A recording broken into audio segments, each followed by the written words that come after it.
Assalamualaikum warahmatullahi wabarakatuh. Selamat siang Bapak Ibu. Siang. Puji syukur kita panjatkan atas kehadirat Tuhan Yang Maha Esa, Allah Subhanahu Wa Taala, karena berkat limpahan rahmat dan karunia-Nya kita masih dapat berkumpul di ruang SMA Negeri 1 Sumbawa dalam keadaan sehat dan insya Allah diberkahi oleh Allah Subhanahu Wa Taala. Amin.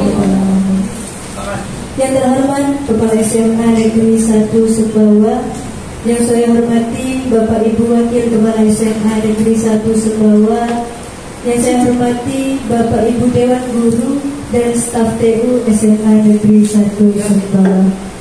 Salam beriring salam telah kita haturkan kepada junjungan Nabi kita, Nabi besar Nabi Muhammad SAW, beserta para keluarga, para sahabat, para pengikutnya. Semoga kita selalu istiqomah di jalan. Amin amin ya rabbal alamin. Baik Bapak Ibu, langsung saja hari ini kita ada kegiatan mengenai diseminasi aksi nyata program pendidikan guru penggerak yang akan dilaksanakan oleh Bapak Troy Alfianus Makadama Sarjana Pendidikan yang merupakan JGP Angkatan 11. Untuk membuka acara kita pada siang hari ini, marilah kita sama-sama melafazkan lafaz basmalah. Selanjutnya yaitu sambutan Kepala SMA Negeri 1 Sumbawa. Dalam hal ini akan diwakili oleh Wakil Kurikulum SMA Negeri 1 Sumbawa kepada Ibu Supriyati SPD MPD. Dipersilakan.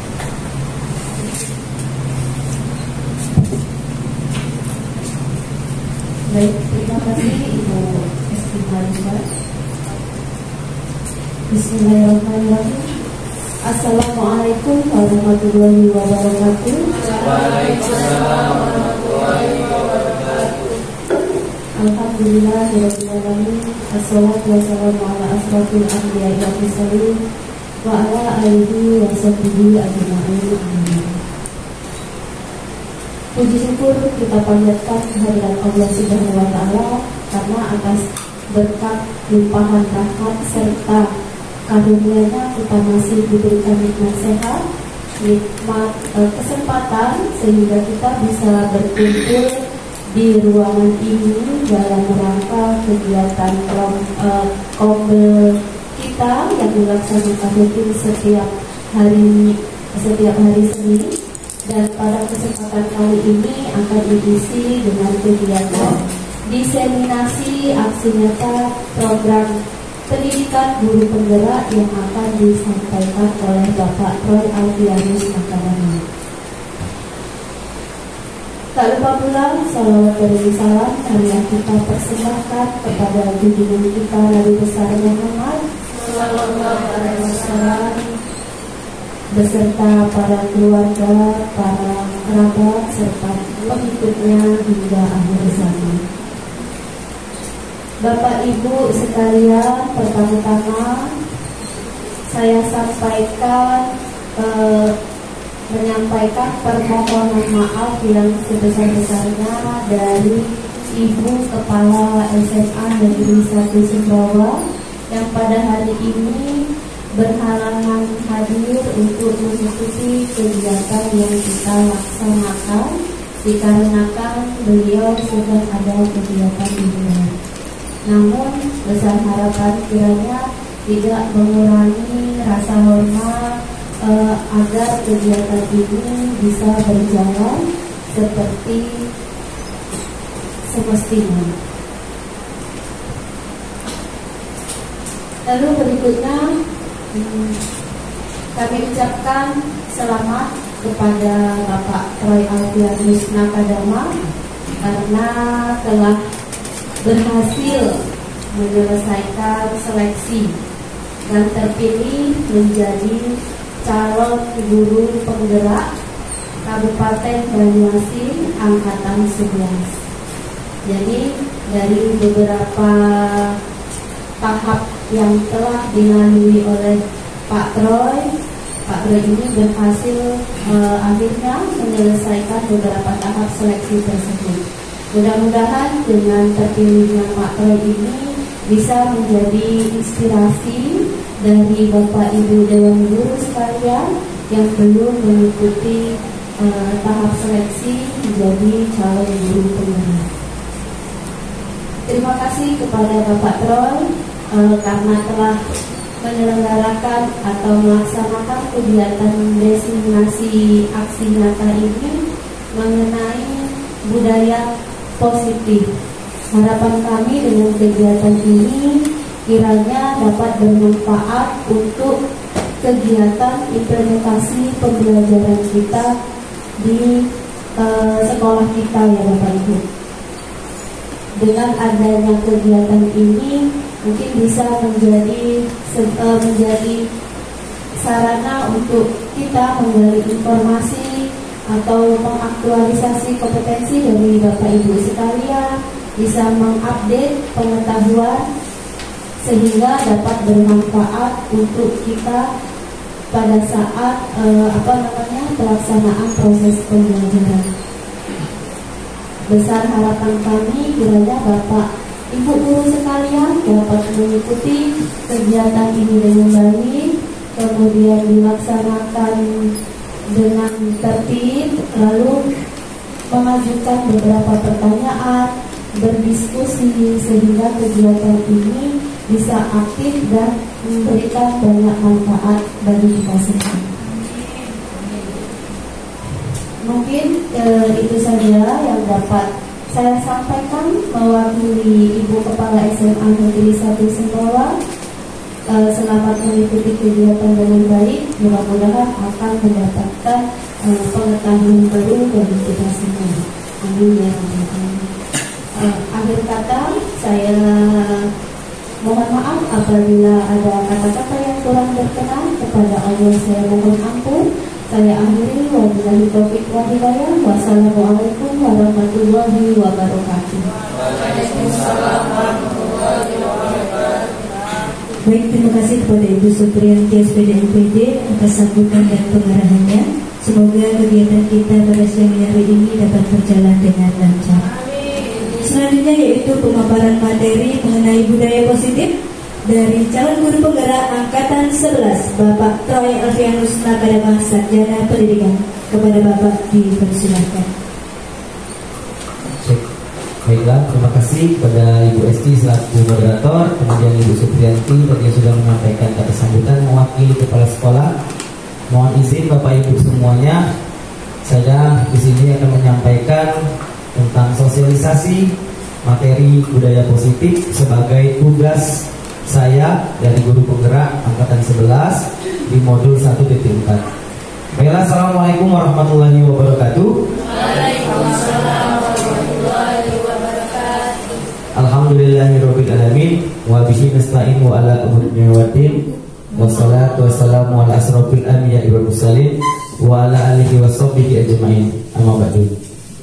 Yang saya hormati Ibu Dr. Randa Hajaria Wilastri, Magister Manajemen selaku Kepala Sekolah SMA Negeri 1 Sumbawa. Yang saya hormati Bapak Ibu Dewan Guru beserta staf tata usaha. Yang saya hormati Bapak Ibu Wakil Kepala Sekolah SMA Negeri 1 Sumbawa. Pertama-tama mari kita panjatkan puja dan puji syukur atas kehadirat Allah Subhanahu wa taala yang mana berkat rahmat, karunia serta ridhonya hari ini kita bisa berkumpul di ruang kantor SMA Negeri 1 Sumbawa dalam kegiatan sosialisasi budaya positif sebagai tugas saya sebagai guru penggerak angkatan 11. Selawat serta salam marilah kita curahkan dan kita limpahkan kepada junjungan kita Nabi besar Muhammad sallallahu alaihi wasallam. Semoga keluarganya, sahabatnya, pengikutnya dan kita semua tetap istiqomah di jalannya hingga akhir zaman. Amin Allahumma amin. Baiklah Bapak Ibu, di sini saya mohon izin sebelumnya saya ucapkan terima kasih kepada Bapak Ibu semua yang sudah berkenan hadir dalam kegiatan sosialisasi hari ini, dan saya juga mohon izin untuk menyampaikan materi ini. Meskipun saya tahu betul Bapak Ibu di SMA Negeri 1 Sumbawa semuanya sudah paham dengan apa itu budaya positif, apalagi di sekolah kita sudah banyak Bapak Ibu yang sudah lolos dalam kegiatan pendidikan guru penggerak ini. Oke, Bapak Ibu, sebelum kita melaksanakan, saya menjelaskan tentang apa itu budaya positif. kita ice breaking sebentar. Bagaimana Bapak Ibu? Semangat ya? Sebentar ya. Oke, kita ice breakingnya silakan Bapak Ibu cari pasangan ya. Pasangan masing-masing. Nanti clue-nya adalah nanti silakan Bapak Ibu pilih siapa yang akan jadi orang pertama kemudian orang kedua. Orang pertama tugasnya adalah menangkap tangan temannya, sedangkan orang yang kedua mempertahankan tangannya jangan sampai tertangkap oleh temannya. Nanti bergantian ya Bapak Ibu ya. Oke, silakan berdiri Bapak Ibu. Ayo, boleh berhadapan, silakan. Silakan nanti Bapak Ibu mau seperti bagaimana teknisnya, siapa yang menjadi orang pertama, siapa jadi orang kedua.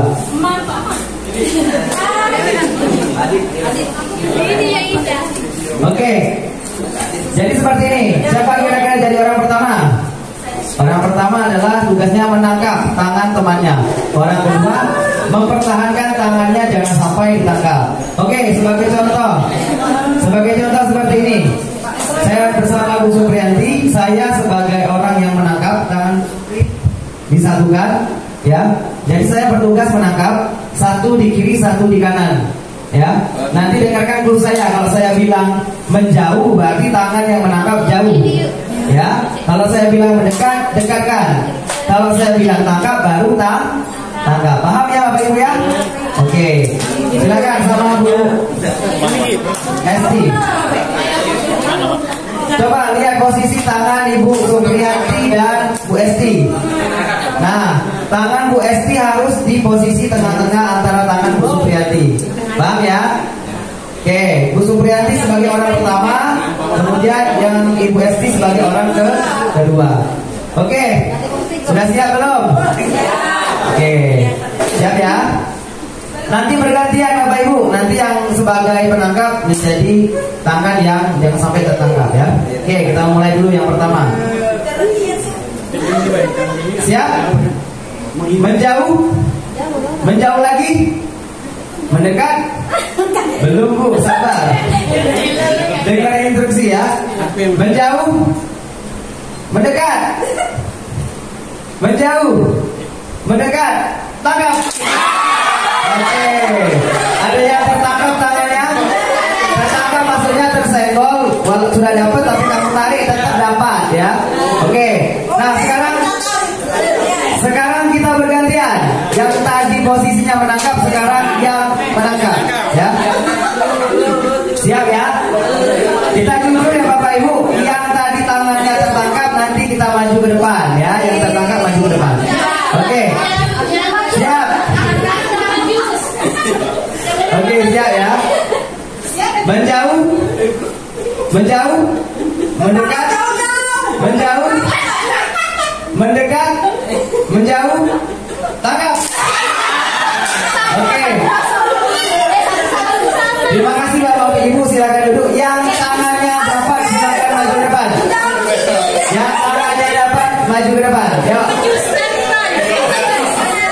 Ayo, dua-duanya tadi kan bergantian. Siapa yang menang? Silakan maju ke depan. Yang tangannya tertangkap. Pak Min dapat tangannya Pak Min? Tidak dapat. Oke, silakan. Bu Aziza sama siapa? Ibu Aziza. Bu Era dapat? Enggak. Oke. Bu Era. Ayo Bu Era. Dapat nggak tadi? Ayo Bu Era maju. Ayo Bu Era. Kita hanya bersenang-senang ya. Oke Bu Vera, silakan maju Bu Vera. Ayo Bu Vera. Jadi Pak Ma cekatan ya Pak Ma ya. Oke.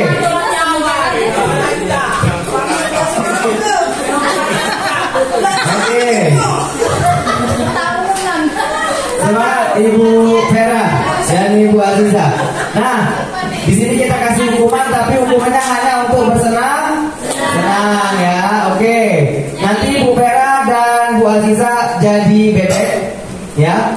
Nah, teman sejawat yang lain yang tidak dapat tangannya atau berhasil lolos, kita menyanyikan lagu Potong Bebek Angsa. Nanti Bu Aziza dan Bu Vera berjalan mengelilingi tempat yang ada di depan ya.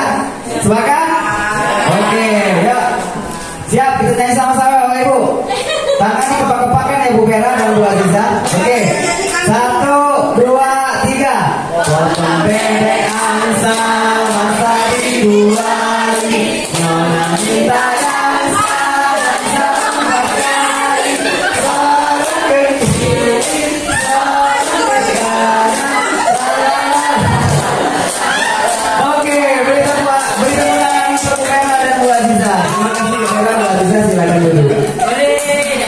Oke Bapak Ibu, perkenalkan sebelumnya saya Terbianis Nagayama, guru penggerak, calon guru penggerak Kabupaten Banyuasin angkatan 11.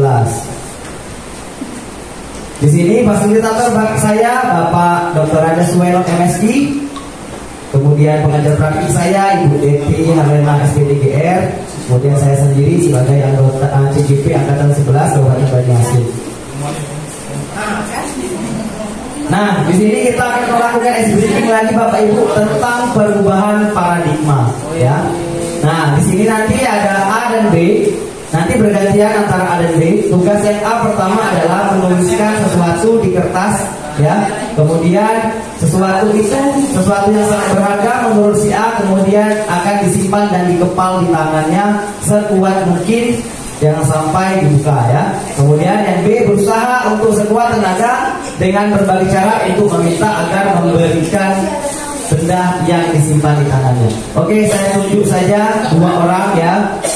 Saya minta tolong kepada Pak Min dan Bu Dwi Rara. Silakan maju ke depan Pak Min dan Ibu Dwi Rara.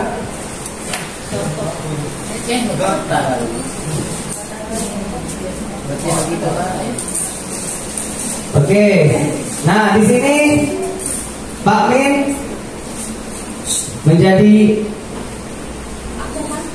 orang B, ya. Kemudian Bu Rara menjadi yang A, ya. Bu Rara sudah dibuat Bu Rara di kertas. Oke, Bu Rara tugasnya mengepal sesuatu yang sangat berharga menurut Bu Rara. Kemudian Pak Min berusaha untuk melihat apa yang dikepal oleh Bu Rara. Nanti bergantian. Paham ya Bu Rara dan Pak Min? Oke. Silakan Pak Min berusaha dan Bu Rara juga mempertahankan apa yang menurut Bu Rara sebagai sesuatu yang sangat berharga menurut Bu Rara. Oke, silakan Pak Min. Halo. Halo Pak Min. Halo Bu Rara. Halo Pak Min. Baik, alhamdulillah Pak Min. Sehat? Alhamdulillah. Sekarang kegiatan gimana? Cuma di sekolah saja. Coba kenal. Ya. Bu Rara boleh tanya? Ya. Boleh minta nomor WA? Boleh. Tapi sebelumnya saya penasaran nih. Yang di tangan sebelah kiri Bu Rara itu apa ya? Ya. Ini ada sesuatu. Ini Ya. sebelumnya ini saya menulis curhatan hati saya. Iya. Memang saya sengaja ditulis dan biarkan saya saja ya. Oke. Jadi saya kira-kira boleh nggak? Karena ini sesuatu yang berharga, curhatan hati saya. Jadi sepertinya tidak. Apakah boleh saya lebih mendekat atau meminta sesuatu yang di tangan sebelah kiri itu? Kalau mendekat boleh, tapi kalau meminta tidak. Apakah boleh dengan cara lain? Tidak boleh. Cara apa itu? Ya mungkin dengan cara sedikit mengajak atau menemani Bu Rara. Nah, karena ini curhatan, jadi seperti kata saya, sudah saya simpan dalam-dalam, jadi sepertinya tetap tidak. Bolehkah kita makan bakso? Kalau makan bakso tentu saja boleh, tapi kalau untuk membahas yang ada di tangan saya tetap tidak.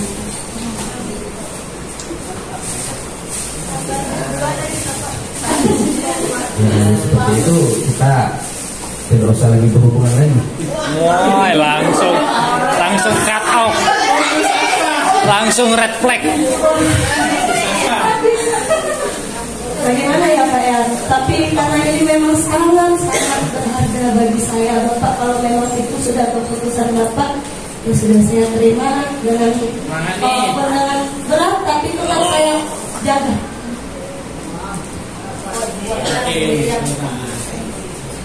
Ya sudah, kalau gitu tidak apa-apa. Kita putus saja. Cari yang lain saja. Cari yang lain jadi bahaya. Kalau kita mau makan bakso boleh. Baksonya tetap. Oke, bagaimana? Sekarang kita tukar sekarang. Sekarang Pak Min yang akan mempertahankan dan Bu Rara yang akan berusaha meminta sesuatu yang digenggam oleh Pak Min. Oke, silakan Bu Rara. Aku juga Assalamualaikum. Waalaikumsalam warahmatullahi wabarakatuh. Aduh, apa itu Pak Min yang dimasukkan di dalam itu? Suatu yang berharga. Ini saya kepo ini Pak Min. Cak mana lah Pak Min? Apa ya itu coba? Bukan lah Pak Min. Sesuatu yang berharga. Hai Pak Min, macam itu nih ya dengan aku nih. Iya kita kan kawan. Pak Min kok masuk tiba-tiba ada aku. Coba lah Pak Min, tunjuklah aku lah coba.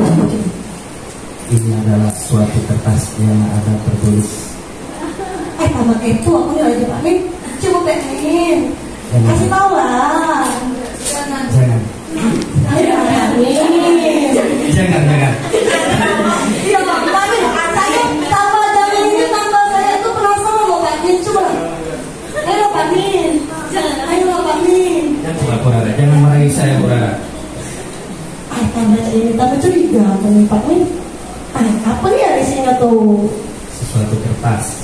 Nah, coba karena cuma kertas tuh baiklah, kasihlah lihat. Tapi aku lapar ini. Boleh? Wait, to the point. Boleh aku nih Pak Min. Kita makan bakso dulu baru aku kasih tahu. Ayo. Makan di mana? Hai, kalau di sini nih yang lemak gila tuh Mas. 15.000 komplit. Iya. Boleh nambah kan? Boleh nambah kan?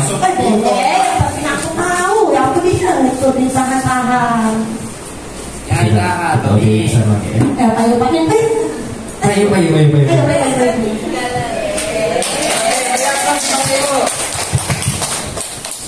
Oke, terima kasih Bu Rara. Kemudian Pak Min, silakan duduk kembali. Oke Bapak Ibu, dari peristiwa yang disampaikan oleh Pak Min dan Bu Rara tadi, kita dapat mengambil kesimpulan 3 pertanyaan. Ya, yang pertama, apakah Anda membuka kepala tangannya? Alasannya kenapa? Yang kedua, apakah Anda tidak membuka kepala tangannya? Alasannya kenapa? Dan yang ketiga, kira-kira siapa yang menjadi yang ketiga, kira-kira siapa yang memegang kendali atau kontrol? Menurut Bapak Ibu? Menurut Bapak Ibu, siapa yang memegang kendali atau kontrol terhadap sesuatu yang kita kepali tangan tadi? Oke, terima kasih Bu Yosi. Jawabannya benar sekali, bahwa yang memegang kendali adalah kita sendiri. Di situ sudah dijelaskan, kita sendiri yang memegang kontrol atas kepala tangan kita. Apakah kita membuka atau menutup kepala tangan kita, itu tergantung pada diri kita masing-masing, sesuai dengan kebutuhan kita saat itu. Nah, jadi yang memegang kontrol adalah diri kita sendiri. Oke, next, kita lanjut. Nah, sekarang apa sih budaya positif? Untuk menambah wawasan dan pengetahuan Bapak Ibu, kita saksikan video tentang disiplin positif berikut ini. Memiliki anak yang dapat mengontrol diri dengan baik dan bertanggung jawab adalah impian kita semua. Disiplin positif adalah salah satu metode yang bisa dipakai untuk mewujudkannya. Inti dari disiplin positif bidang pendidikan adalah pendekatan untuk mendidik dan membina peserta didik yang bertumpu pada upaya membangun pemikiran dan perilaku positif, di mana dalam pelaksanaannya ada kebebasan dan aturan yang disepakati. Saat berdialog dengan para pendidik, hampir seluruhnya punya kesamaan, pernah mengalami terlambat ke sekolah, tidak mengerjakan PR, bolos, berkelahi, dan berperilaku tidak tepat lainnya. Akibatnya, mereka mendapat hukuman seperti membersihkan ruangan kelas, lari keliling lapangan, dipukul, dicuri mainannya, dipermalukan, dan lain sebagainya. Pengalaman tersebut kemudian tanpa disadari diterapkan kembali pada anak didiknya. Kemudian hal ini akan terus berulang, diwariskan dari generasi ke generasi. Hukuman pada umumnya menyebabkan rasa sakit secara fisik, emosional, atau bahkan keduanya. Istilah corporal punishment meliputi hukuman fisik dan non-fisik yang bertujuan menyakiti atau menimbulkan rasa tidak nyaman. Contoh hukuman fisik: memukul, menampar, dan menendang. Sedangkan hukuman non-fisik diantaranya meremehkan, menghina, atau mengancam. Apakah setiap perilaku anak yang tidak tepat harus selalu direspon dengan hukuman? Disinilah pentingnya bagi kita memahami tahap perkembangan anak agar dapat merespon perilaku mereka dengan tepat. Setiap anak memiliki kecepatan pertumbuhan yang berbeda-beda. Sangat penting bagi pendidik untuk memahami dengan baik konsep tumbuh kembang anak agar dapat memegangnya sebagai prinsip dasar proses mendidik. Anak usia balita biasanya senang berlarian, sementara anak usia sekolah dasar cenderung lebih mempercayai guru dan teman-temannya. Kemudian anak SMP yang ada di masa pubertas senang mencoba hal baru dan sedang mengembangkan identitasnya. Apa yang dilihat dan didengar secara terus-menerus akan menjadi keyakinan bagi mereka dan sekaligus membentuk ekspresi serta perilakunya. Lalu, bagaimana mengatasi konflik ketika perilaku anak tidak sesuai dengan harapan orang dewasa? Konsekuensi logis di dalam disiplin positiflah jawabannya. Konsekuensi logis adalah konsep paling dasar dalam logika. Dalam pendidikan, konsekuensi logis fokus pada solusi. Anak akan diajari mentaati aturan atas dasar kesadaran dan tanggung jawab. Anak juga mendapat penjelasan mengenai konsekuensi tindakan dan empati. Ada 2 syarat kondisi dan 4 prinsip dalam penerapan konsekuensi logis. 2 syarat kondisinya yaitu membangun koneksi sebelum mengoreksi perilaku dan selalu bertanya, bukan menasehati. Kemudian 4 prinsipnya adalah: 1. Beralasan, 2. Berkaitan, 3. Menghargai, 4. Membantu. Dengan arahan konsekuensi logis ini, pendidik tetap harus secara konsisten memberi dukungan yang positif kepada peserta didik. Merasakan pujian dan cinta dari orang lain seperti guru, orang tua, dan teman-teman membuat anak terdorong untuk berperilaku baik dan positif. Kalimat seperti, "Saya telah melihat kerja kerasmu. Saya percaya bahwa kamu dapat melakukan yang lebih baik ke depannya." Semangat seperti itu tentu akan sangat berarti bagi mereka. Beberapa hal yang perlu diperhatikan saat memberikan dorongan positif diantaranya, mata dan nada suara kita sangat penting dalam menyampaikan pesan. Hindari membandingkan anak. Fokuslah pada kekuatan dan perilaku positif mereka. Dan ajaklah anak untuk melihat kesalahan sebagai salah satu proses belajar. Beberapa prinsip dasar dapat digunakan dalam pelaksanaan disiplin positif sehari-hari. Di antaranya yaitu, pastikan kita selalu mendengarkan sebelum memberikan pendapat atau keputusan. Bedakan antara perilaku dengan kepribadian anak. Kembangkan rasa saling menghargai. Jangan sungkan memberikan dorongan atau pujian. Dan pastinya, gunakan konsekuensi logis dalam mengatasi perilaku anak.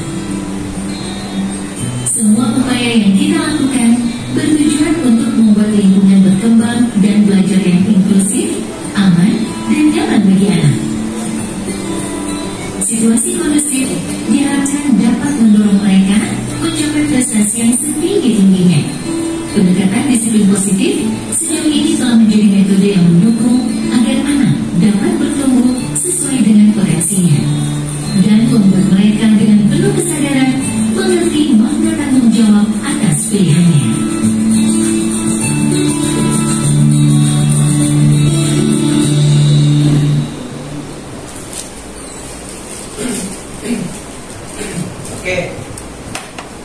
Oke Bapak Ibu, itu tadi video tentang disiplin positif. Jadi kita sebagai peserta didik diharapkan dapat memberikan motivasi yang dapat membangun semangat dari peserta didik kita. Nah, di sini budaya positif.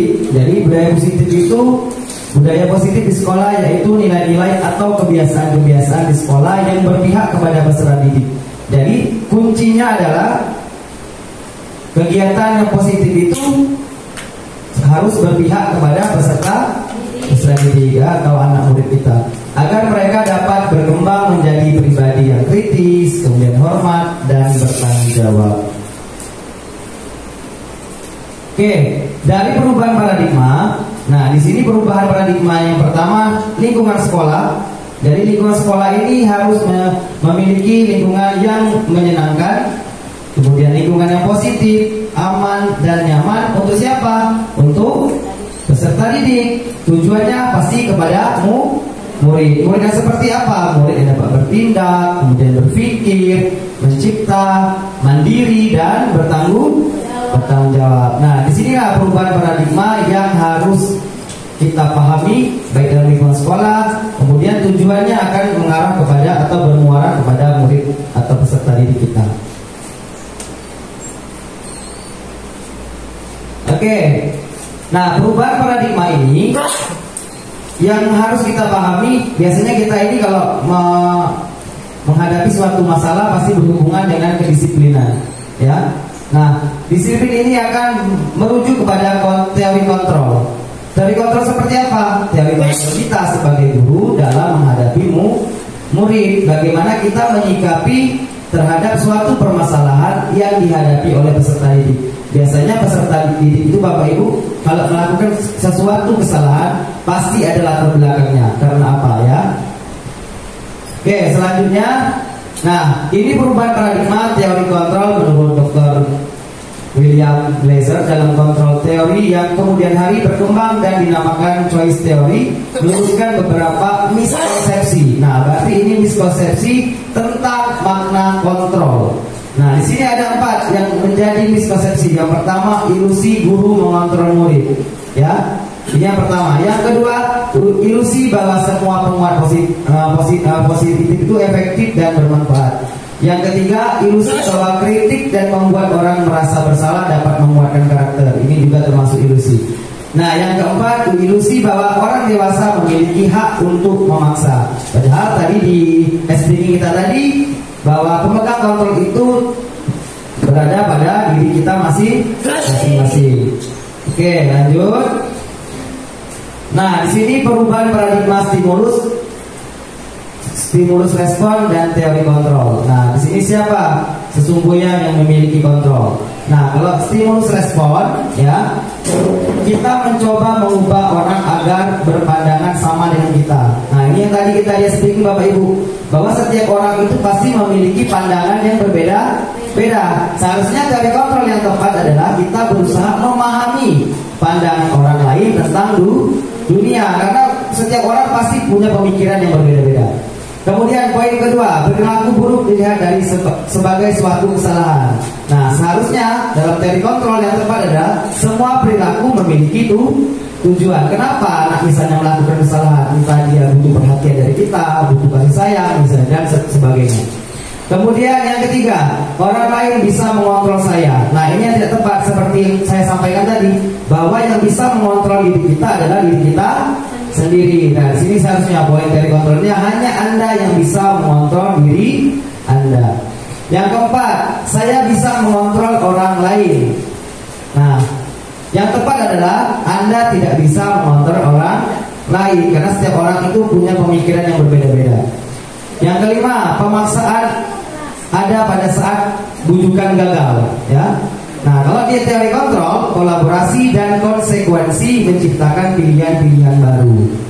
Kemudian poin terakhir, model berpikir menang atau kalah. Kalau di teori kontrol seharusnya model berpikirnya menang, menang, dan menang, ya. Oke, kita lanjut. Nah, ada yang ditanyakan Bapak Ibu sebelum kita lanjut? Lanjut ya. Oke, kita lanjut. Nah, sekarang apa sih disiplin itu? Oke, Bapak Ibu, ada yang bisa memberi pemahaman sebelum kita lanjut? Apa itu disiplin? Adakah kira-kira Bapak Ibu yang bisa membantu saya mengenai disiplin? Ada? Tidak ada? Kalau tidak ada, nanti kita lanjut saja ya. Biasanya disiplin itu berhubungan dengan tata tertib biasanya ya, peraturan sekolah. Oke, kita lanjut dulu. Nah, ketika kita mendengar kata disiplin, apa yang terbayang di benak Anda? Apa yang terlintas di pikiran Anda? Nah, kebanyakan orang akan menghubungkan kata disiplin dengan tata tertib, kemudian teratur, dan kepatuhan pada suatu peraturan. Nah, kata disiplin juga sering dihubungkan dengan hukuman. Padahal hal itu sungguh berbeda, ya. Karena belajar tentang disiplin positif tidak harus dengan memberikan hukuman, ya. Justru itu adalah salah satu alternatif terakhir. Dan kalau perlu tidak digunakan sama sekali. Jadi hukuman ini tidak seharusnya kita terapkan kepada peserta didik. Nah, nanti kita akan bahas Bapak Ibu apa saja itu hukuman, kemudian konsekuensi, ya. Oke, kita lanjut dulu. Nah, menurut Ki Hajar Dewantara, di mana ada kemerdekaan, disitulah harus ada disiplin yang kuat, ya. Sungguh pun disiplin itu bersifat self-disiplin, yaitu kita sendiri yang mewajibkan kita dengan sekeras-kerasnya. Tetapi itu sama saja, sebab jikalau kita tidak cakap melakukan self-disiplin, wajiblah penguasa lain mendisiplinkan diri kita. Dan peraturan-peraturan demikian itulah yang harus ada di dalam suasana yang merdeka. Ini menurut pemahaman Ki Hajar Dewantara. Oke, kita lanjut lagi. Nah, di sini disiplin adalah kemampuan memerintah diri sendiri. Ini kata kunci Bapak Ibu. Kalau disiplin itu karena peraturan, ya, biasanya anak melaksanakan disiplin itu bukan lahir dan tumbuh dari dirinya sendiri, ya, tapi karena pengaruh eksternal dari luar, ya. Kalau dari dalam dirinya internal, maka disiplin itu akan muncul dari dirinya sendiri. Oke, di sini disiplin adalah kemampuan memerintah diri sendiri dalam mengontrol dan menguasai diri untuk memilih tindakan yang mengacu pada nilai-nilai yang kita hargai dengan penuh tanggung jawab tanpa perintah dari orang lain. Nah, berarti tanpa paksaan, harus timbul sendiri dari diri peserta didik kita, Bapak Ibu. Oke, kita lanjut. Nah, di sini teori motivasi perilaku manusia seperti yang saya sampaikan tadi. Jadi motivasi itu ada eksternal dan ada internal. Nah, kalau ada eksternal biasanya dia dipengaruhi dari lingkungan luar, bukan dari diri peserta didik. Nah, contohnya yang pertama, untuk menghindari tidak nyaman atau hukuman, apa yang akan terjadi jika saya tidak melakukannya? Ya, berarti dia masih berhubungan dengan eksternal dari luar. Kemudian yang kedua, untuk mendapatkan imbalan. Nah, imbalan ini berarti ada poin yang dipengaruhi oleh orang lain. Di sini apa yang akan saya dapatkan ketika saya melakukannya? Berarti dia masih terpengaruh oleh motivasi eksternal. Nah, yang internal seharusnya untuk menghargai diri sendiri. Jadi saya akan menjadi orang seperti apa jika saya melakukannya. Nah, ini tumbuh dari diri peserta didik itu sendiri. Jadi dia termasuk motivasi internal, ya. Oke, kita lanjut. Nah, di sini ada hukuman, konsekuensi, dan restitusi. Nanti saya minta kepada Bapak Ibu, ya, kita sama-sama menjawab tindakan guru yang ada di sini kira-kira termasuk hukuman atau konsekuensi. Nah, di sini saya ada sticky note. Nanti saya bagikan Bapak Ibu. Yang warna pink ini, kalau termasuk hukuman, silakan Bapak Ibu angkat yang warna pink. Kemudian kalau yang konsekuensi, angkat yang warna kuning, ya. Oke, saya bagikan.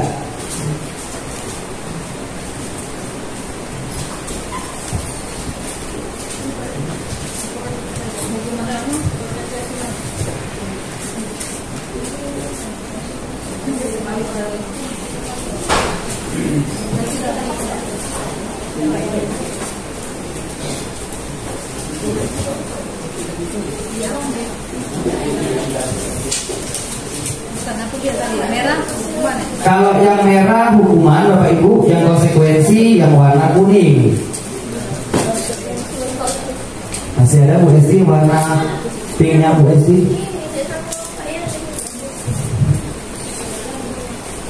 Oke, sudah pegang semua Bapak Ibu? Warna pink habis. Ada yang lebih warna pink? Ada yang lebih?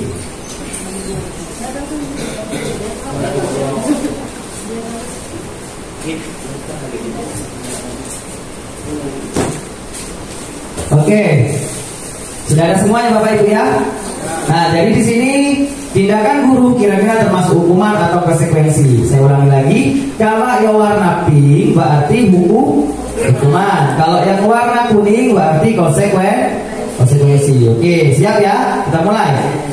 Dari pertanyaan yang pertama, tindakan guru yang pertama, mencatat 100 kali di dalam buku kalimat, ya, karena terlambat sekolah. Kalimatnya adalah saya tidak akan terlambat lagi. Nah, kira-kira tindakan yang pertama termasuk hukuman atau konsekuensi? Coba angkat tangan. Oke, semuanya menjawab hukuman. Oke, nanti kita lihat di slide berikutnya ya. Oke, sekarang kita lanjut ke pertanyaan kedua. Lari mengelilingi lapangan basket 2 kali karena terlambat hadir di sekolah. Hukuman apa konsekuensi ini? Oke, silakan angkat.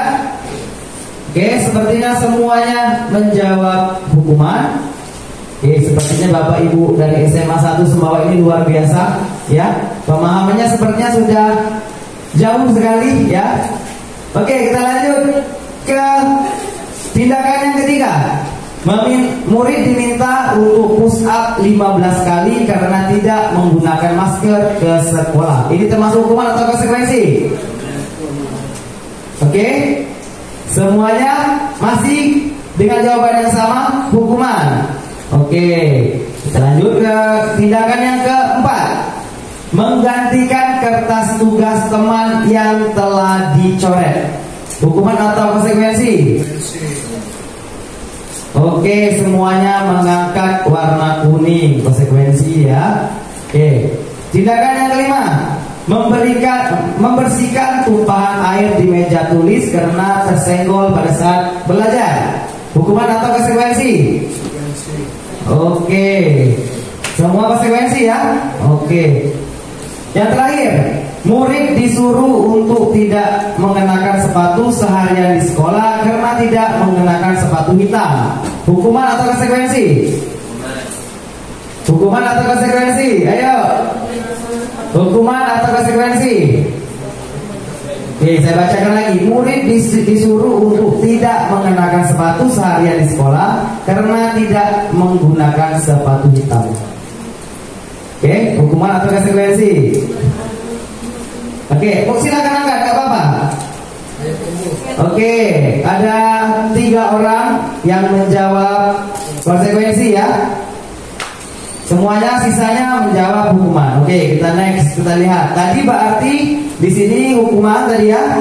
Hukuman, konsekuensi. Kemudian di sini ada 3 yang konsekuensi, sisanya hukuman. Oke, kita lihat di slide berikutnya. Oke, Bapak Ibu. Jadi di sini ya semuanya hampir benar, hanya tadi ada 3 orang yang di bagian poin paling bawah menjawab konsekuensi. Oke, Bapak Ibu, kalau hukuman berarti biasanya tindakannya itu membuat anak merasa sakit, ya kan? Dia menyakiti dirinya sendiri. Ya, kalau konsekuensi berarti dampak terhadap atau tanggung jawab dia terhadap sesuatu yang telah dia buat. Contohnya tadi sini menggantikan kertas tugas teman yang telah dicoret-coret. Berarti konsekuensi. Ya, kenapa dia coret? Akhirnya harus mengganti. Karena sini tidak ada poin yang menyakitkan dirinya sendiri ya.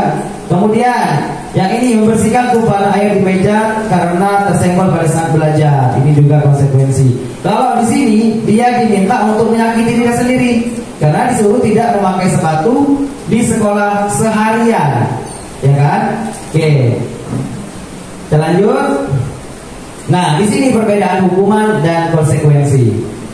Kalau hukuman, sesuatu yang menyakitkan harus terjadi. Kayak tadi, anak suruh push up, ya, suruh mengelilingi lapangan. Nah, kalau konsekuensi, sesuatu harus terjadi, ya, karena dia telah menumpahkan air, dia harus bertanggung jawab. Kemudian hukuman di poin keduanya membuat anak sakit. Nah ini saya sampaikan tadi, baik fisiknya maupun hati. Biasanya jangka waktunya lama. Kalau konsekuensi membuat anak merasa tidak nyaman dan jangka waktunya pendek, Bapak Ibu, tidak panjang.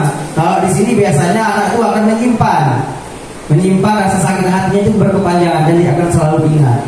Oke, kemudian anak membenci kedisiplinan karena sering dihukum, akhirnya dia benci dengan yang namanya disiplin. Kalau konsekuensi, anak menghargai disiplin, ya, karena dia tidak harus diberikan hukuman. Kemudian kalau hukuman pasti dia paksaan, kita paksa dia, ayo silakan push up misalnya, ayo silakan keliling lapangan. Tapi kalau konsekuensi, stimulus atau tanggapan terhadap sesuatu yang dia lakukan.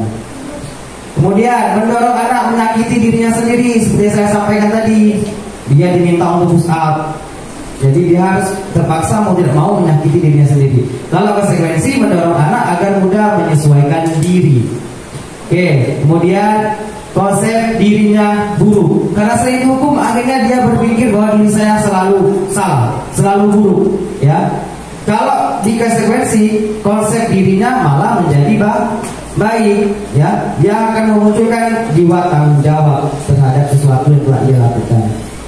Kemudian anak belajar untuk menyembunyikan kesalahan, karena sering dihukum akhirnya kalau dia salah maka dia akan menyembunyikan kesalahannya. Kalau di konsekuensi, anak belajar untuk mematuhi peraturan. Oke, lanjut.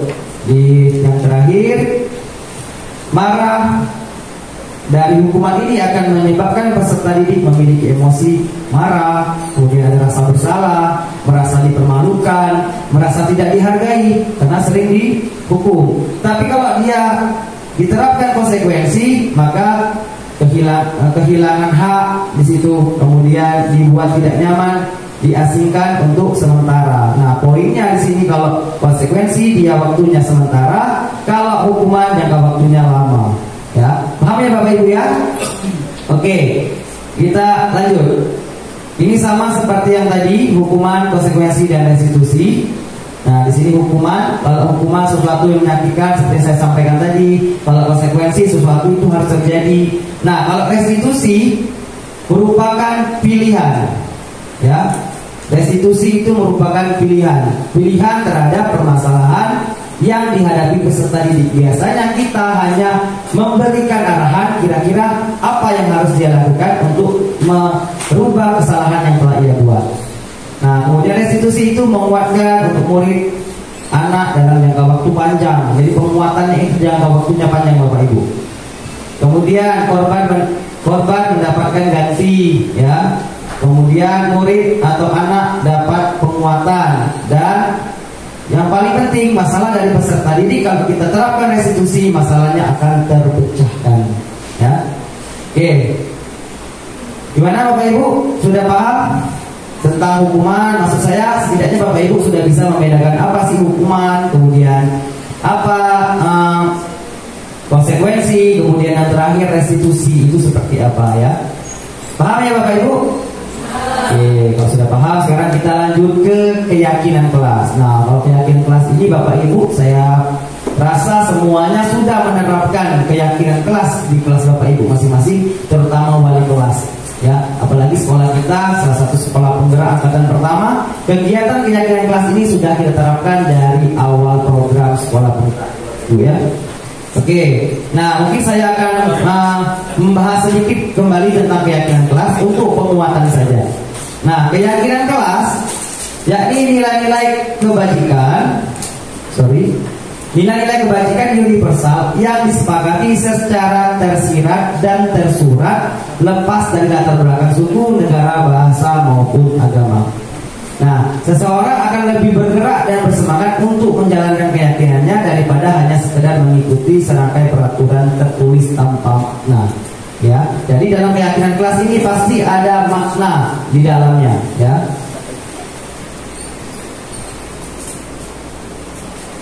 Oke, selanjutnya, nah ini poin-poin pembentukan keyakinan kelas. Keyakinan kelas bersifat abstrak daripada peraturan yang lebih rinci dan konkret. Ya, ini poinnya Bapak Ibu, keyakinan kelas.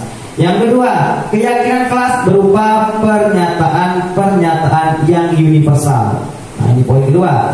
Poin ketiganya, pernyataan keyakinan kelas senantiasa dibuat dalam bentuk positif. Nah, di sini Bapak Ibu yang saya lihat di kelas-kelas masih banyak yang kurang tepat, bahwa keyakinan kelas itu harus memiliki kata-kata yang positif. Jadi Bapak Ibu jangan lagi menggunakan tidak boleh, jangan, itu kalimat negatif Bapak Ibu. Ya, misalnya tidak boleh memakai sepatu di kelas misalnya. Nah, seharusnya nilai positifnya apa di situ? Nilai positif yang tepatnya apa kira-kira?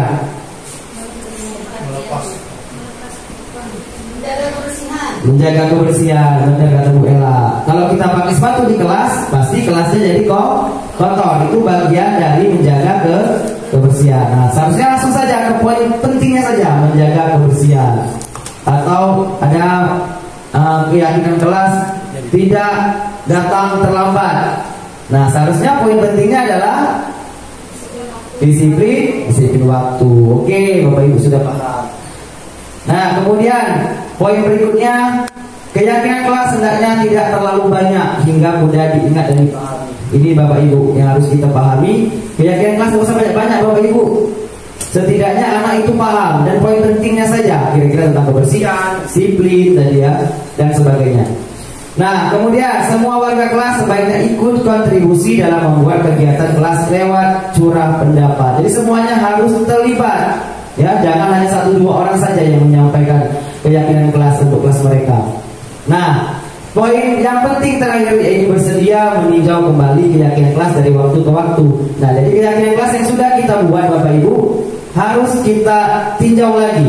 Kira-kira apakah harus perbaikan atau tidak. Kalau misalnya sudah baik, kita lihat kira-kira masalah apa yang berikutnya terjadi. Kalau saya Bapak Ibu biasanya membuat keyakinan kelas, saya lihat dulu permasalahan di anak saya apa. Misalnya sering datang terlambat anak saya, nah berarti keyakinan itu yang harus kita tanamkan di dalam kelas. Oke. Nah, di sini peraturan keyakinan kelas. Nah, kira-kira ini Bapak Ibu, dari pernyataan ini, kalau selalu kembalikan buku ke tempatnya, keyakinan kelas yang tepat, apa kira-kira?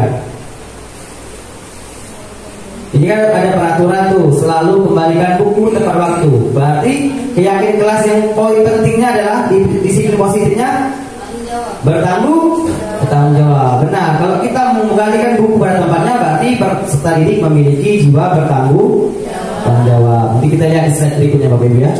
Yang kedua, dilarang mengganggu orang lain. Berarti saling menghargai ya. Kemudian yang ketiga, hadir di sekolah 15 menit sebelum pembelajaran dimulai. Oke, disiplin waktu di sini ya. Kemudian poin keempat, dilarang melakukan kekerasan. Berarti kalau kekerasan sudah berhubungan dengan orang lain, saling menghormati, saling menghargai ya, saling menyayangi. Nah, di sini poin berikutnya, dilarang menggunakan narkoba. Berarti menjaga kesehatan, berhubungan dengan kesehatan ya. Kemudian bergantian atau menunggu giliran, saling menghargai. Di sini nanti dia akan antri Bapak Ibu ya, menghormati orang lain ya. Kemudian gunakan masker, menjaga kesehatan ya. Jangan berlari di kelas atau koridor. Keselamatan. Kalau dia tidak hati-hati bisa menabrak orang lain, bahkan bisa membahayakan dirinya sendiri. Oke, kita lihat di slide berikutnya. Nah, ini Bapak Ibu, jawabannya tadi hampir semuanya. Saya lihat semuanya benar Bapak Ibu ya. Selalu kembalikan buku, tanggung jawab yang diharapkan, dilarang mengganggu orang lain, berarti menghormati orang lain dan dirinya sendiri ya. Kemudian hadir di sekolah 15 menit, berarti menghormati orang lain, komitmen dan tujuan atau berkomitmen. Dilarang melakukan kekerasan, berarti keselamatan, menghormati orang lain. Dilarang menggunakan narkoba, berarti kesehatan tadi ya.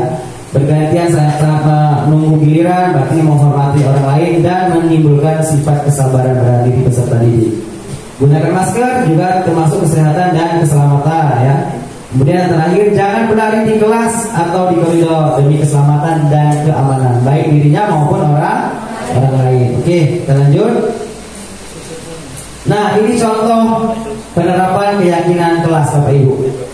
Jadi bisa dibuat dalam bentuk Canva, ya, mau dalam bentuk teks seperti ini juga boleh. Nah, ini salah satu contoh keyakinan kelas yang bisa kita terapkan di kelas Bapak Ibu masing-masing. Saya rasa semuanya sudah menerapkan keyakinan kelas, ya. Oke, nah sekarang kita sebelum masuk ke 5 kebutuhan dasar manusia, ada yang ditanyakan Bapak Ibu? Ada yang ditanyakan?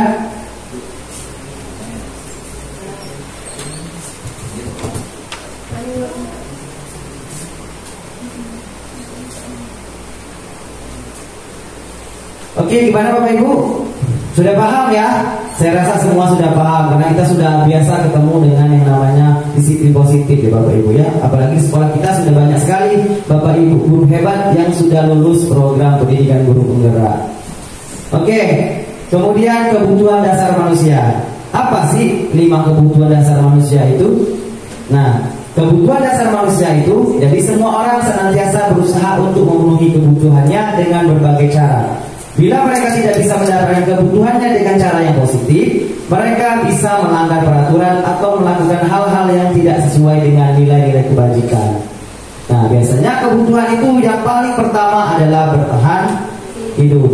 Nah, selebihnya Bapak Ibu kembali ke diri kita masing-masing. Biasanya peserta didik dari ke-5 poin ini, bertahan hidup ini selalu kita miliki. 4 poinnya itu tergantung terhadap peserta didiknya masing-masing ya. Biasanya peserta didik kita yang memiliki masalah, bisa jadi dia melakukan kesalahan karena dia butuh kasih sayang ya, karena dia butuh penguasaan ya, atau kesenangan dan kebebasan. Sebagai contoh misalnya ada murid kita di kelas, misalnya di kelas dia bosan, akhirnya dia ketika pelajaran tidur misalnya. Nah, bisa jadi kesalahan yang dia lakukan berpuncaknya pada rasa ingin bebas. Mungkin dia ingin belajar di luar Bapak Ibu, bosan mungkin dalam kelas, pengap misalnya udaranya ya Bapak Ibu. Jadi kita harus paham tentang 5 kebutuhan dasar manusia ini, karena sudah pasti 5 kebutuhan ini akan dimiliki oleh peserta didik. Apalagi peserta didik kita merupakan karakter yang berbeda-beda, pasti memiliki kebutuhan juga yang berbeda-beda. Ya, kemudian ada penguasaan. Ketika dia berhasil mengerjakan sesuatu, pasti dia butuh pujian, butuh dihargai. Nah, di sini biasanya di bagian penguasaan. Kesenangan, bisa jadi pembelajaran kita membosankan, akhirnya anak tidak mengerjakan tugas yang kita berikan. Berarti tugas kita sebagai guru harus memberikan pembelajaran yang menyenangkan. Oke, paham ya Bapak Ibu ya? Oke, kita lanjut. Nah, di sini 5 posisi kontrol. Kira-kira posisi kontrol yang paling rendah yang mana Bapak Ibu? Tadi sudah kita bahas di slide di awal-awal tadi. Kira-kira posisi kontrol yang paling rendah sampai yang paling tinggi yang kita bahas sebelum kita lanjut ke slide. Kira-kira yang paling rendah yang mana? Oke, sepakat hukum ya. Kemudian yang kedua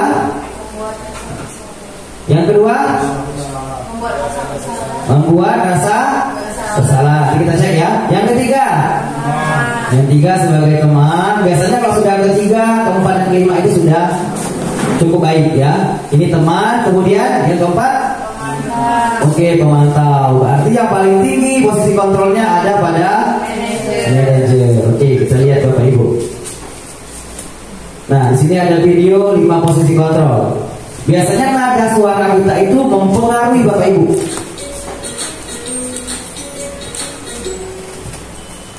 Salam bahagia Ibu dan Bapak Guru hebat. Dalam penerapan disiplin positif restitusi, salah satu program yang dikembangkan adalah 5 posisi kontrol. 5 posisi kontrol dalam restitusi adalah proses perjalanan seorang pendidik agar dapat mengenali dirinya. Pada video kali ini, kita akan membahas tentang 5 posisi kontrol yang dikembangkan oleh Diane Dawson dan contoh penerapannya.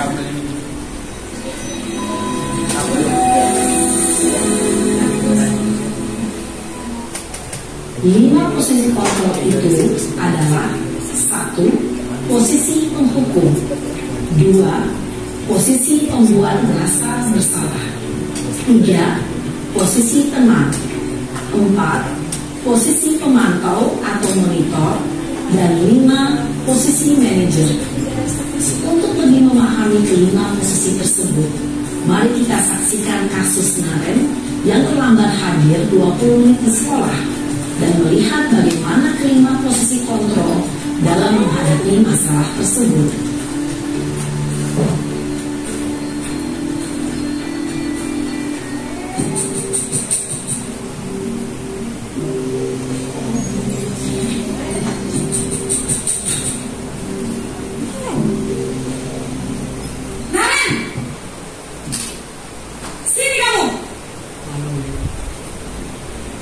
Selamat pagi, Bu.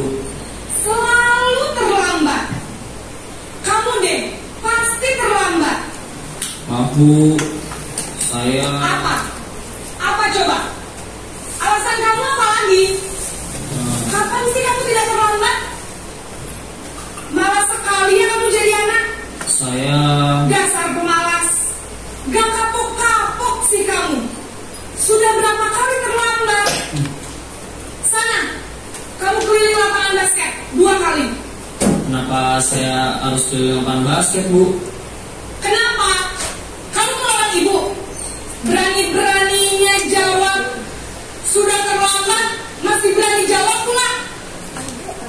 Sekarang, keliling lapangan basket 5 kali sekalian. Biar kapok. Cepat. Pergi sana ke lapangan basket. Posisi penghukum biasanya berbicara dengan nada tinggi, menghardik, menunjuk-nunjuk, menyakiti, dan menyindir. Hukuman bisa berupa fisik maupun psikis. Ibu dan bapak guru hebat. Dampak yang terjadi pada murid ketika guru berada pada posisi penghukum adalah murid cenderung akan memberontak, bahkan menyimpan dendam.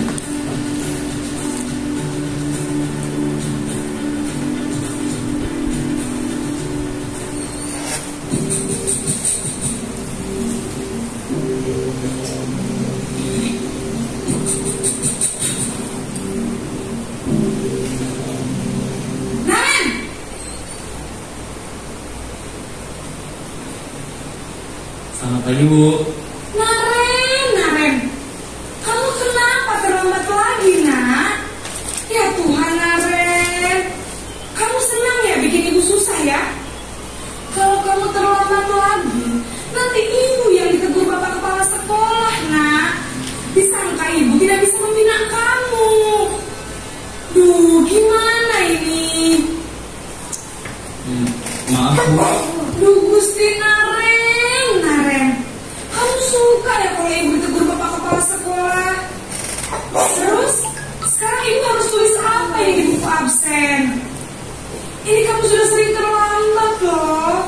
Ibu harus apa coba? Maaf, Bu. Maaf sekali. Ya sudah, lain kali jangan bikin ibu susah lagi ya, nak ya.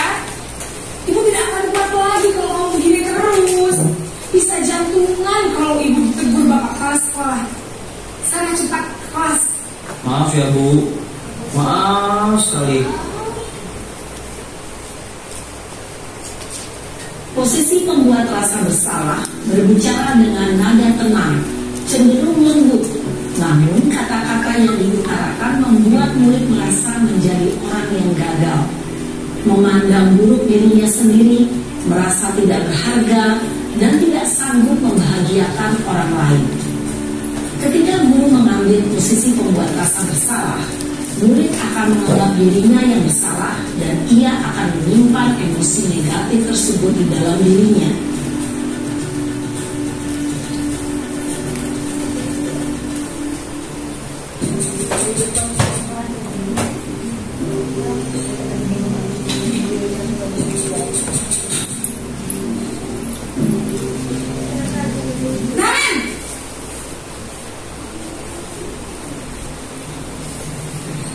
Selamat pagi, Bu.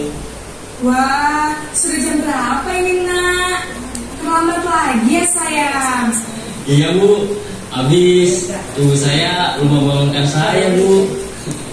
Kamu malah menyalahkan ibu kamu. Kamu bukannya anak yang larinya paling kencang. Kok terlambat sih?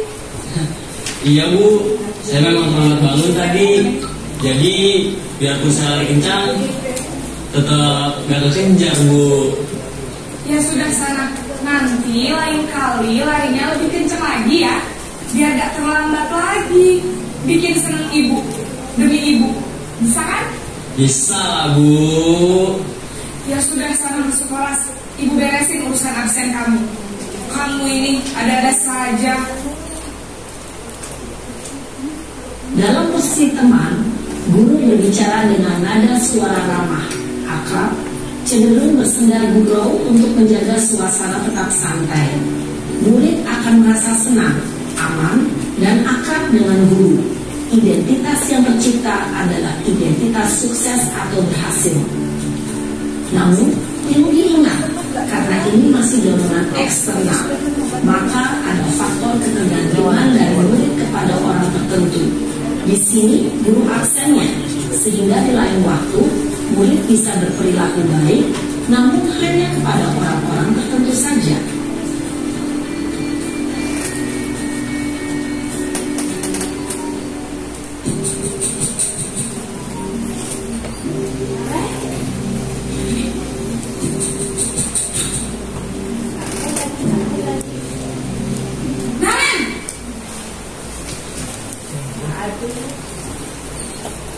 Selamat pagi Bu.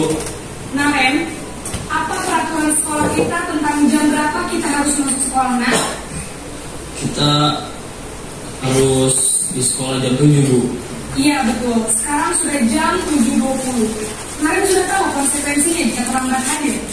Paham Bu, saya harus tinggal kelas pas jam istirahat selama 20 menit. Iya benar, konsekuensinya demikian. Jadi nanti jam 9.30 pas istirahat, kamu harus tinggal di kelas, kerjakan tugas tambahan untuk ketertinggalan kamu, ya? Baik Bu.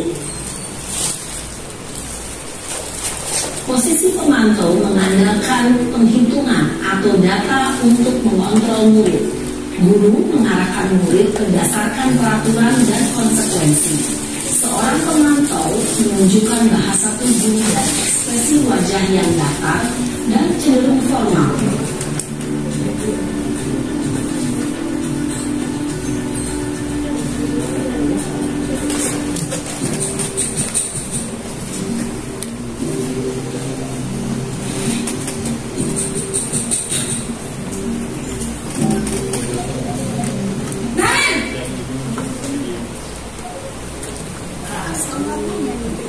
Selamat pagi Bu.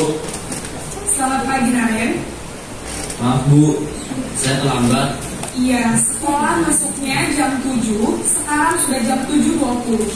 Jadi sekarang bagaimana ini Naren? Maaf Bu, saya lupa setel alarm saya semalam. Baiklah, menurut kamu, keyakinan sekolah yang mana yang perlu kamu tingkatkan? Menghargai diri sendiri dan orang lain mungkin ya Bu. Setuju. Jadi, apakah Naren meyakini prinsip saling menghormati tersebut? Iya Bu, saya meyakininya. Apakah Naren bersedia memperbaiki masalah keterlambatan ini? Bersedia Bu. Bagaimana kamu akan memperbaiki masalah keterlambatan ini? Saya akan coba untuk tidak lupa menyetel alarm saya Bu. Baik, kalau Naren lupa menyetel alarm di rumah, ada orang yang kira-kira bisa bantu mengingatkan tidak? Ada Bu, kata saya, Kak Emma. Ada lagi selain Kak Emma? Selain Kak Emma, ada ibu saya. Baik, jadi yang mengingatkan Naren adalah Kak Emma dan ibu kamu ya? Kira-kira akan mulai start alarm kapan nih Naren? Setelah pulang sekolah, akan segera saya lakukan. Baik, jadi Naren akan setel alarm untuk bangun besok pagi dan akan diingatkan oleh kakak dan ibunda Naren ya. Ada lagi yang mungkin perlu dilakukan Naren agar tidak terlambat bangun lagi? Tidak ada Bu. Baik Naren, terima kasih untuk kerjasama kamu. Sekarang kamu perlu kembali ke kelas untuk belajar. Baik Bu, terima kasih. Posisi manajer adalah posisi kontrol yang disarankan untuk membimbing murid memiliki sikap disiplin yang positif, yaitu murid yang mandiri, bertanggung jawab, dan dapat memecahkan masalah. Tujuan dari posisi ini adalah agar murid dapat berefleksi atas tindakannya. Guru akan dengan tulus memberikan pertanyaan-pertanyaan bermakna, sehingga membuat murid dapat belajar dari kesalahannya dan mencari sebuah solusi untuk menyelesaikannya. Ibu dan bapak guru hebat, setelah mengamati adegan kelima posisi kontrol tadi, kira-kira posisi mana yang paling ideal? Posisi mana yang dapat menunjang motivasi intrinsik murid? Ya, tentu posisi manajer. Posisi ini memang posisi ideal yang ingin dituju setiap pendidik. Pada posisi inilah, guru dapat menerapkan disiplin positif yang berpihak pada murid, yang memerdekakan murid. Perjalanan seorang pendidik tentunya tidak mudah untuk sampai pada posisi seorang manajer. Namun, tujuan kita pasti, yaitu menciptakan murid-murid yang mandiri, merdeka, dan bertanggung jawab. Semoga penggambaran 5 posisi kontrol yang telah diperlihatkan ini dapat menjadi ajang refleksi bagi kita semua, agar dapat terus mengasah dan menerapkan disiplin positif yang memerdekakan murid. Mari terus berlatih dan bersemangat. Selamat menerapkan. Salam dan bahagia Ibu dan Bapak Guru hebat. Oke, bagaimana Bapak Ibu setelah melihat video tentang 5 posisi kontrol tadi? Setidaknya kita sudah tahu dan posisi yang mana yang paling tepat ya Bapak Ibu ya. Tadi sudah dijelaskan di video ya. Posisi yang paling rendah adalah posisi menghukum ya. Biasanya tindakannya menunjuk-nunjuk, biasanya gurunya ya marah, nadanya tinggi, kemudian tangannya di pinggang dan sebagainya. Nah, kemudian posisi yang paling tepat adalah posisi sebagai manajer ya. Jadi kita memberikan refleksi kepada peserta didik untuk memecahkan permasalahan yang mereka hadapi. Oke, kita lanjut. Nah, di sini Bapak Ibu, posisi kontrol itu kalau hukuman dan pembuat merasa bersalah itu adalah identitas yang gagal ya. Identitasnya gagal. Tapi kalau posisi kontrol teman, pemantau, ini identitasnya berhasil. Namun bedanya dengan manajer, kalau manajer ini dia berhasil juga, bedanya adalah di sini, ya, mana ya? Biasanya kalau di 4 poin ini dia masih dipengaruhi oleh eksternal tadi, Bapak Ibu. Kalau di posisi yang kelima manajer, maka dia sudah mandiri, ya, menghargai dirinya sendiri, timbul suatu refleksi terhadap permasalahan yang ia hadapi. Jadi dia sendiri yang akan memecahkan permasalahan itu, ya. Jadi akan tumbuh kesadaran dalam dirinya sendiri. Nah, di sini sudah kita jelaskan tadi menghukum, membuat merasa bersalah, kalau teman tadi sudah kita lihat di video. Jadi yang paling tepat adalah posisi manajer. Oke, kita lanjut. Nah, di sini identitas gagal tadi sama saja seperti yang saya sampaikan. Cuma kalau di sini ya posisi kontrolnya, pertanyaan-pertanyaannya itu lebih mengarah kepada peserta didik untuk memecahkan masalah ya. Di sini menanyakan keyakinan apa yang kita yakini, apakah kamu meyakini hal tersebut, dan tinggal kata-kata kalimatnya ya. Nah, kalau di sini kalau menghukum, kalau kamu tidak lakukannya saya akan bla bla bla dan sebagainya. Jadi yang paling tepat di sini ya. Oke. Nah, dari pernyataan ini saya kecewa sekali dengan kamu. Nah, di sini muncul kalimat membuat merasa bersalah. Kemudian kamu tidak pernah benar melakukannya, pasti dihukum nanti, ya. Ayolah lakukan demi Bapak Ibu. Ini sebagai teman. Apa kamu mau mendapatkan stiker bintang hari ini? Nah, ini termasuk pemantau. Ya, karena kita memantaui program dari perubahan dari anak peserta didik kita. Kemudian bagaimana kamu bisa menyelesaikan masalah ini? Nah, ini sebagai manajer kita cari solusi dengan cara memberikan pertanyaan yang nantinya solusi itu akan timbul dari diri peserta didik itu sendiri. Nah, di sini kamu selalu yang paling terakhir, nah, ini termasuk menghukum ya. Oke, lanjut. Nah, untuk menerapkan posisi manajer tadi, maka kita harus menerapkan segitiga restitusi.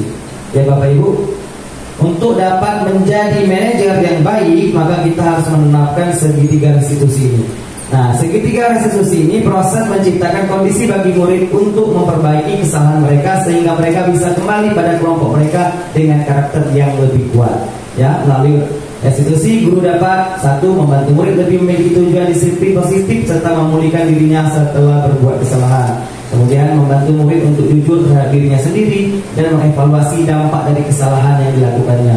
Yang ketiga, memberikan penawaran bukan paksaan. Jadi kan muncul dari dirinya sendiri. Nah, ini Bu, Bapak Ibu, segitiga restitusi itu ya. Posisi yang pertama adalah menstabilkan identitas. Yang kedua, validasi tindakan yang salah. Kemudian yang ketiga baru menanyakan keyakinan seperti video yang kita lihat tadi ya. Nah, di sini menstabilkan identitas itu kita bertanya, kenapa kamu terlambat misalnya? Karena saya misalnya telat bangun tadi pagi. Nah, di sini kalimat identitasnya yang muncul adalah kita memberikan penguatan kepada dia bahwa setiap orang itu pernah melakukan kesalahan. Tapi yang paling penting bla bla bla. Nah, seperti itu Bapak Ibu ya. Kemudian di sini validasi tindakan yang salah. Kamu tentu punya alasan kenapa kamu melakukan itu. Kemudian di sini menanyakan keyakinan, kira-kira nilai keyakinan apa yang sudah kita sepakati di kelas dan sebagainya. Oke, lanjut. Nah, menstabilkan identitas bertujuan untuk mengubah identitas anak dari orang yang gagal karena melakukan kesalahan menjadi orang yang sukses. Anak yang melanggar peraturan karena sedang mencari perhatian adalah anak yang sedang mengalami kegagalan. Dia mencoba untuk memenuhi kebutuhan dasarnya namun ada benturan. Kalau kita mengkritik dia, maka kita akan tetap membuatnya dalam posisi gagal. Kalau kita ingin dia menjadi reflektif, maka kita harus meyakini si anak ya. Nah, di sini validasi tindakannya. Seorang guru yang memahami teori kontrol pasti akan mengubah pandangannya dari teori stimulus respons ke arah berpikir positif yang mengenali tujuan dari setiap tindakan. Kita mungkin tidak suka sikap seorang anak yang terus-menerus merengek, tapi bila sikap itu mendapat perhatian kita, maka itu telah memenuhi kebutuhan anak tersebut. Kemudian yang terakhir, menanyakan keyakinan. Nah, di sini teori kontrol menanyakan bahwa kita pada dasarnya termasuk secara motivasi secara internal. Ketika identitas sukses telah tercapai, langkah pertama dan tingkah laku yang salah telah divalidasi, ini langkah kedua, maka anak akan siap untuk dihubungkan dengan nilai-nilai yang dia percaya dan berpindah menjadi orang yang dia inginkan. Oke, terima kasih. Bagaimana Bapak Ibu? Sudah paham dengan apa yang saya sampaikan hari ini tentang disiplin positif ya? Tadi ada keyakinan kelas dan masih banyak lagi tadi yang sudah kita bahas bersama. Ada yang ditanyakan? Boleh Bapak Ibu, silakan bertanya. Oke, silakan Ibu Ida Purnama.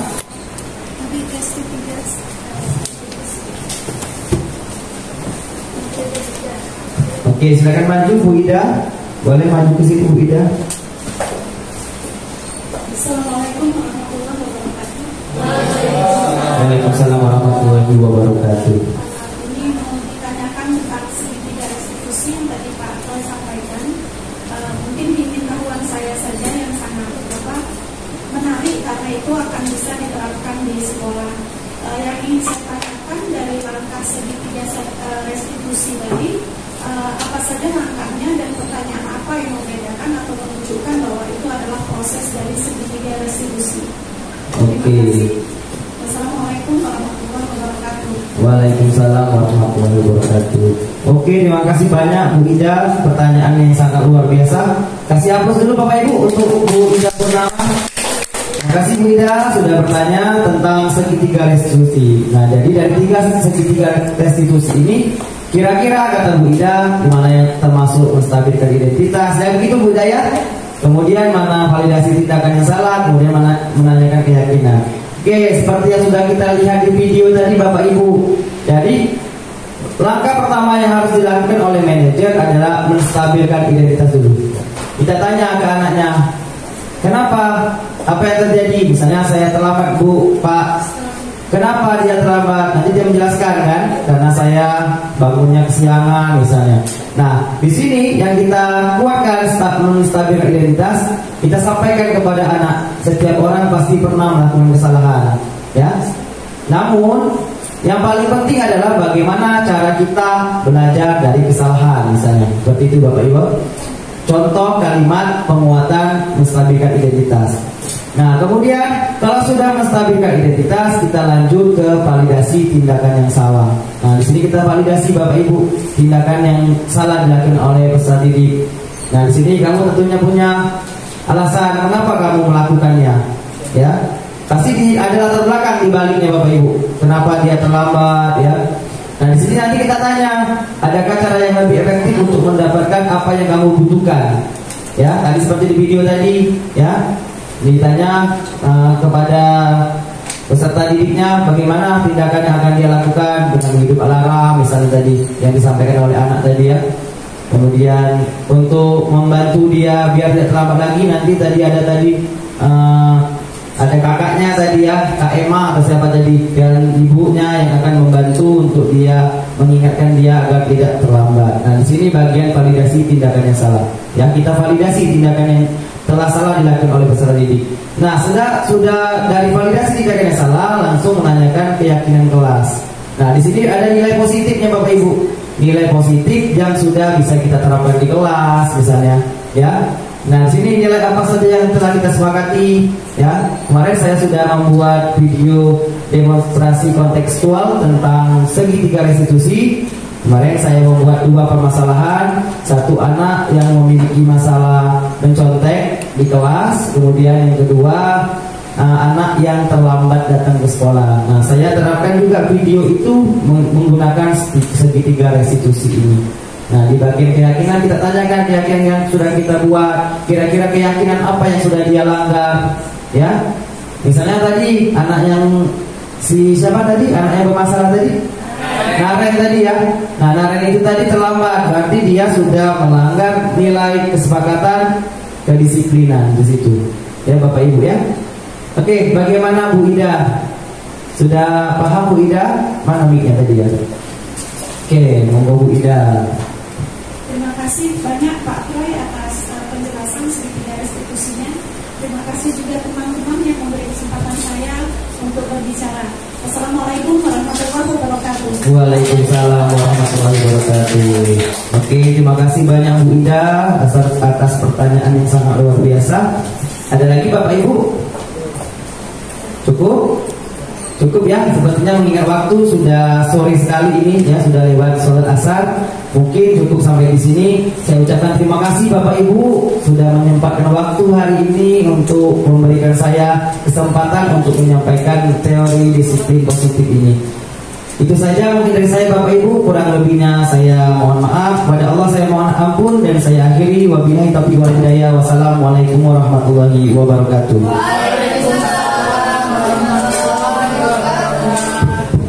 Baik, terima kasih. Beri tepuk tangan dulu Bapak Ibu. Ya, luar biasa pemaparan materinya, menambah pengetahuan dan wawasan kita sebagai guru dalam penerapan budaya positif di sekolah. Baik Bapak Ibu, dengan berakhirnya tanya jawab tadi, berakhir pula rangkaian kita, kegiatan kita pada sore hari ini. Marilah bersama-sama kita melafazkan lafaz hamdalah. Alhamdulillahirabbil alamin. Saya sebagai pembawa acara minta maaf apabila ada kata-kata yang salah dan kurang berkenan di hati Bapak Ibu. Saya akhiri, wabillahi taufiq wal hidayah. Wassalamualaikum warahmatullahi wabarakatuh.